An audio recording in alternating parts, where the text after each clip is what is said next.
Bienvenidos a El Intercambio. Hoy nos sumergimos en uno de los misterios más persistentes y trágicos del Reino Unido, la desaparición de April Fabb. Tenía solo 13 años cuando, se esfumó en una tranquila carretera rural de Norfolk en 1969, mientras iba en bicicleta a visitar a su hermana.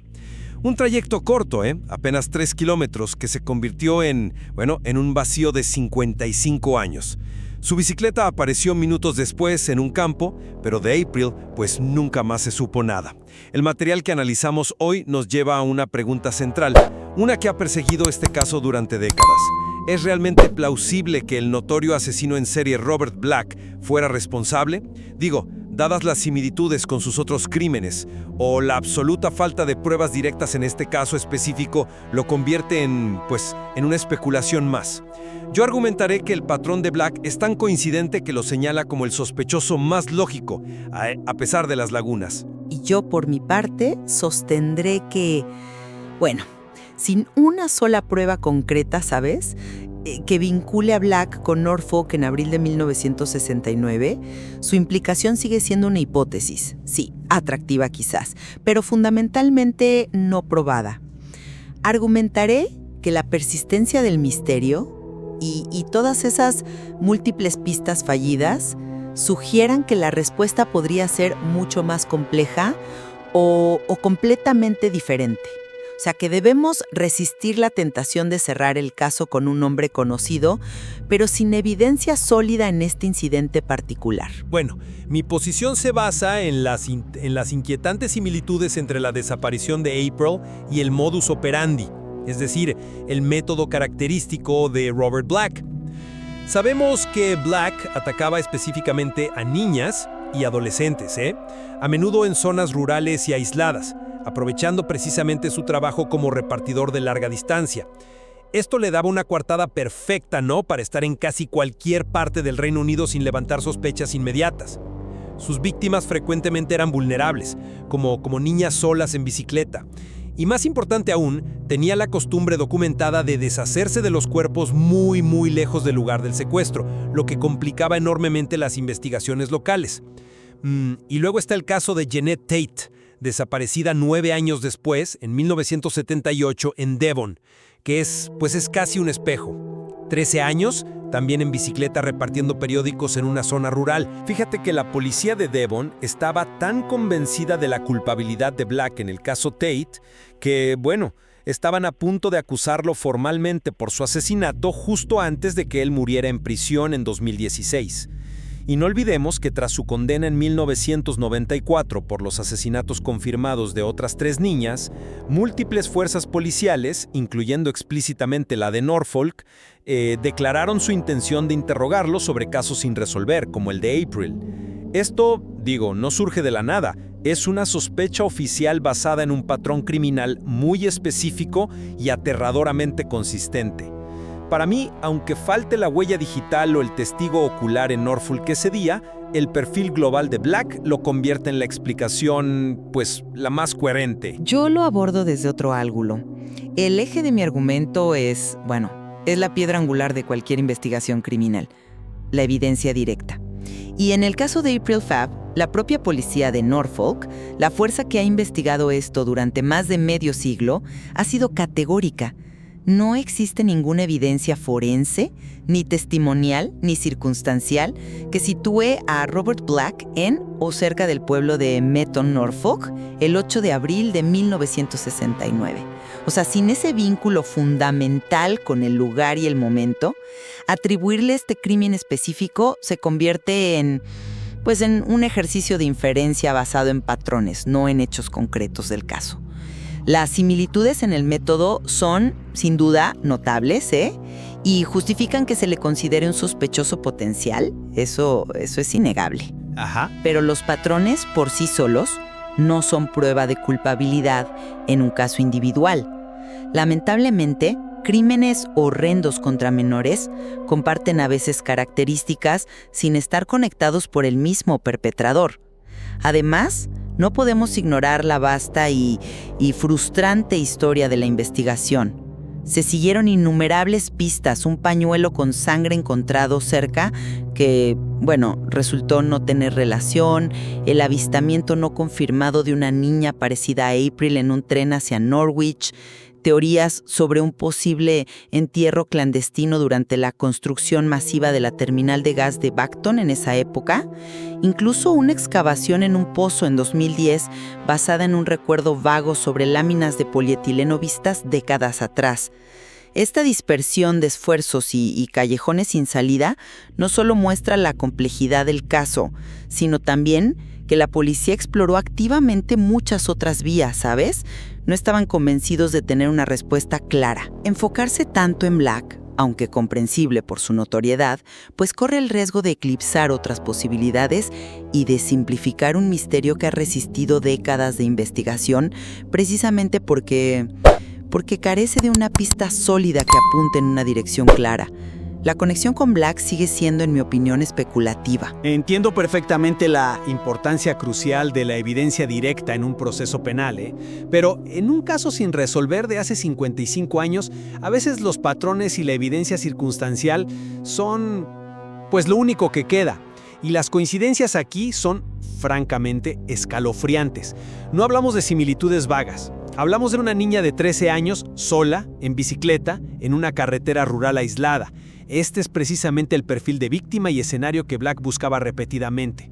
Su trabajo como repartidor le daba no solo la movilidad nacional, sino también una razón legítima para estar en carreteras secundarias y zonas poco pobladas. El caso Tate no es solo similar, es casi idéntico en los detalles clave. Edad, bicicleta, entorno rural, desaparición súbita. La policía de Devon llegó a preparar el caso contra él. Ignoramos eso como mera coincidencia. Digo, ¿cuántas coincidencias hacen falta para formar un patrón convincente? Creo que este patrón es demasiado específico y se repite demasiado en los crímenes confirmados de Black como para descartarlo simplemente por la falta de una prueba física directa en Norfolk. Claro, esa lógica tiene sentido, aunque yo lo vería así. ¿El patrón es sugestivo? Sí, pero no podemos obviar los problemas. Primero, la falta total de rastro. Si Black estuvo allí, con su vehículo de reparto, en esa carretera estrecha, ¿cómo es posible que nadie viera nada sospechoso? Estamos hablando de 1969, pero las zonas rurales, aunque tranquilas, pues tienen ojos. Ni un avistamiento de su furgoneta, ni una fibra, ni una huella de neumático que pudiera vincularse remotamente. Nada, absolutamente nada. Segundo, el caso Tate, aunque muy parecido, ocurrió 9 años después y a cientos de kilómetros de distancia en Devon. Si bien refuerza el conocimiento sobre el modus operandi de Black a finales de los 70s, no prueba automáticamente que estuviera haciendo lo mismo 9 años antes en Norfolk. Las carreras criminales evolucionan, ¿no? Y recalco, la policía de Devon estuvo a punto de acusarlo, pero no lo hizo formalmente antes de su muerte. Eso sugiere que, incluso en ese caso tan similar, quizás faltaba alguna pieza clave para una acusación irrefutable. Usar el caso Tate para apuntalar el caso Fab es una inferencia lógica, pero sigue siendo una inferencia sobre otra inferencia, no una prueba directa. Black era un depredador astuto y experimentado, incluso en 1969. Su método, como se confirmó en los casos posteriores, incluía precisamente evitar dejar rastros en la escena del secuestro y, crucialmente, transportar a las víctimas a largas distancias antes de deshacerse de ellas. Su objetivo era crear una desconexión total entre el lugar de la desaparición y cualquier posible hallazgo posterior. Por lo tanto, la ausencia de evidencia directa en el lugar del secuestro en Norfolk podría no ser una prueba de su inocencia, sino, paradójicamente, una característica consistente con su forma metódica y cuidadosa de operar para evitar la detección. No dejó rastros en otras escenas de secuestro tampoco. Y el hecho de que, décadas después, con más información sobre su patrón, fuerzas policiales experimentadas como la de Norfolk consideraran seriamente interrogarlo por este caso específico, me indica que para los investigadores profesionales, la conexión basada en el patrón era lo suficientemente fuerte como para ser investigada formalmente, superando la mera especulación mediática. Es un argumento fuerte, sin duda, la idea de que la ausencia de prueba es la prueba. Pero es una lógica peligrosa en términos de investigación criminal, ¿no crees?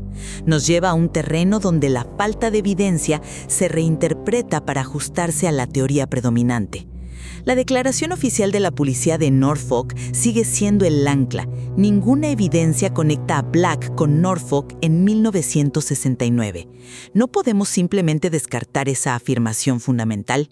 Si empezamos a argumentar que la falta de pruebas confirma la astucia del sospechoso, pues podríamos aplicar esa lógica a casi cualquier persona. Además, las acciones concretas de la policía a lo largo de los años contradicen un poco la idea de que estuvieran totalmente enfocados en Black. ¿Por qué dedicar tiempo y recursos considerables a excavar un pozo en 2010, basándose en un testimonio endeble, o a investigar la posibilidad de un entierro en la terminal de gas de Pacton años antes? Esas acciones sugieren que, a pesar de las sospechas sobre Black, mantenían abiertas otras líneas de investigación precisamente porque la evidencia contra él era, pues, inexistente y necesitaban explorar cualquier posibilidad, por remota que fuera. No actuaron como si el caso estuviera resuelto en teoría, esperando solo la confesión de Black. Es cierto, una investigación exhaustiva debe seguir todas las pistas, y más en un caso tan prolongado.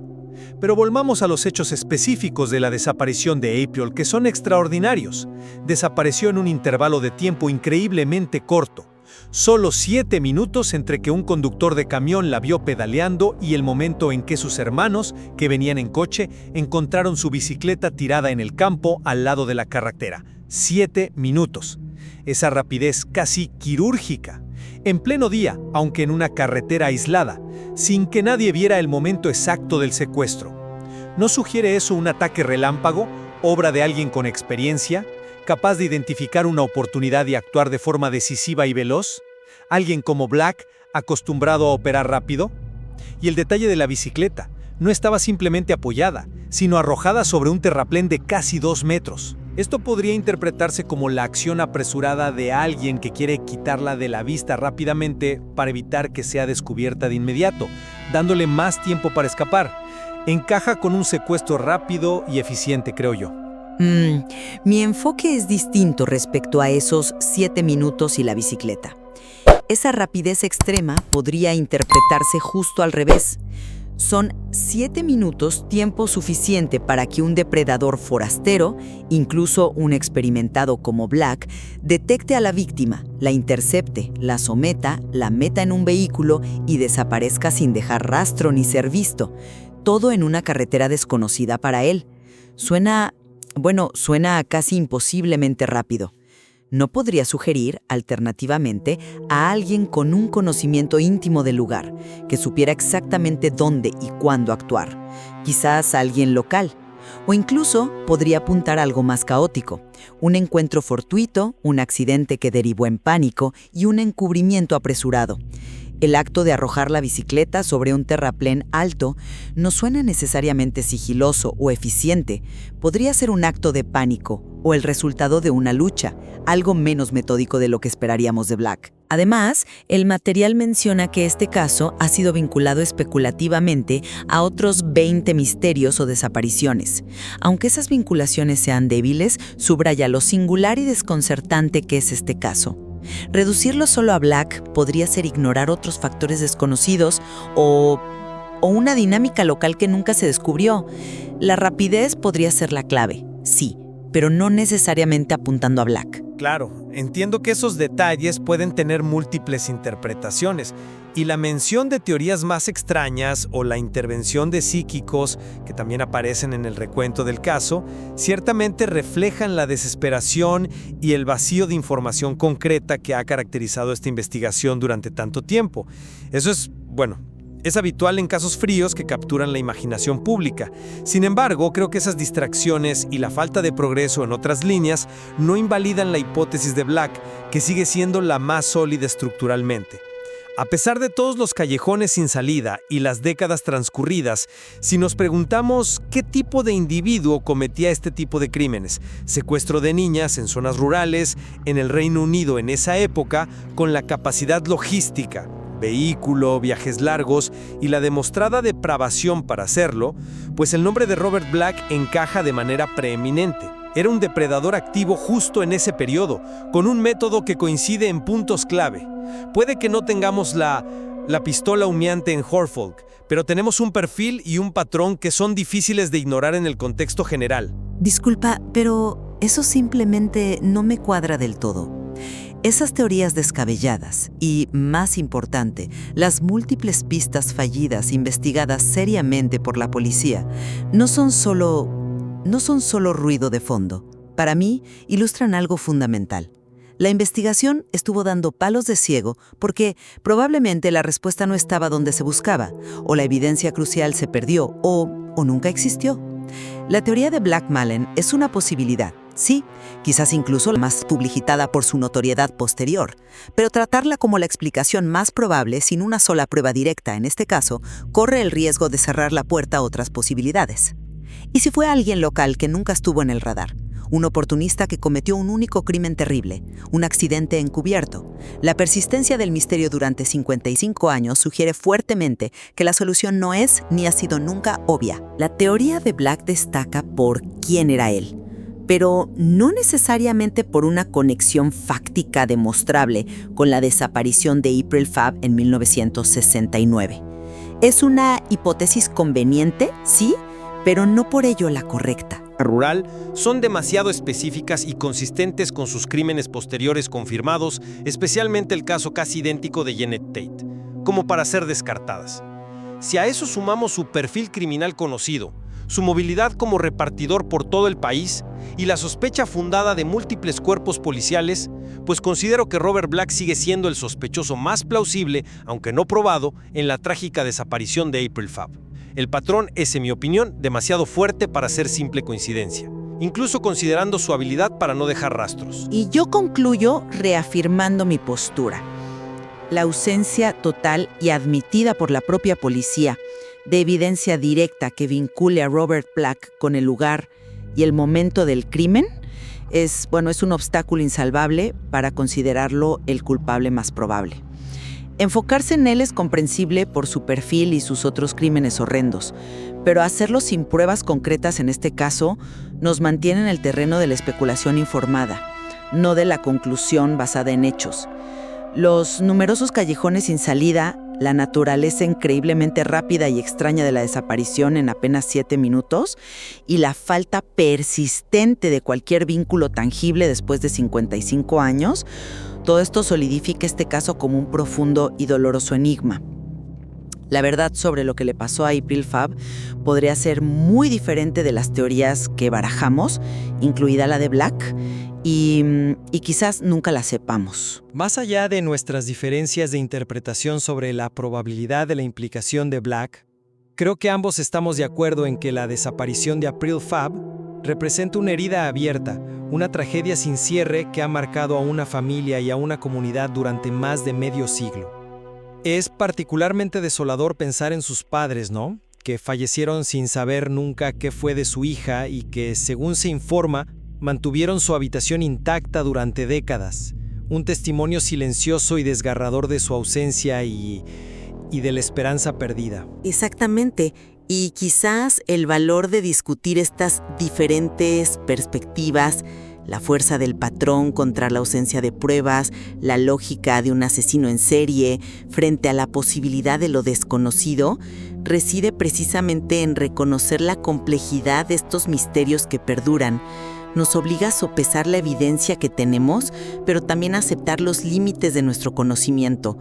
Cabe destacar que la policía de Norfolk, incluso hoy, sigue solicitando activamente cualquier información que pueda arrojar luz sobre el caso, manteniendo viva, aunque sea tenue, la esperanza de encontrar respuestas y ofrecer finalmente alguna forma de paz a la memoria de April y a quienes aún la recuerdan.